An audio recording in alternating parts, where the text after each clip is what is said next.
Guys এটা হচ্ছে দেখো মোহনা, আর এই যে হচ্ছে দেবা এখানে বসে আছে, আর এখানে হচ্ছে আমি, আর চলে এসছে হচ্ছে গরম গরম চা। তো এখন খাবো চা, তারপরে দেখি কি খাওয়া যায়। তো চা দিয়ে শুরু করি। এও নিয়ে নিয়ে যায় গরম গরম চা।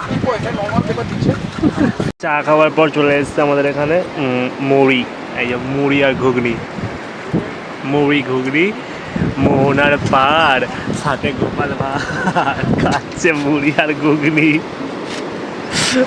আর কিছু বলবে অডিয়েন্সকে? কিছু বলবে না? সাবস্ক্রাইব করতে, ফলো করতে কিচ্ছু বলবে না? খেতে ব্যস্ত আছেই। তো যাই হোক, থাকো, সঙ্গে থাকো, আরও অনেক এনজয় করবো। তো এখানে অবধি মোহনাকে এলাম, খাওয়া দাওয়া করে নিই। তো চলো টাটা গাইজ। এখানে খাওয়া দাওয়ার পর আবার নিয়ে নিয়েছি একটুকুনি একটা ডিম ভাজা, আর ও নিলে একটা এক্সট্রা মুড়ি, আর আমি নিলাম ডিম ভাজা।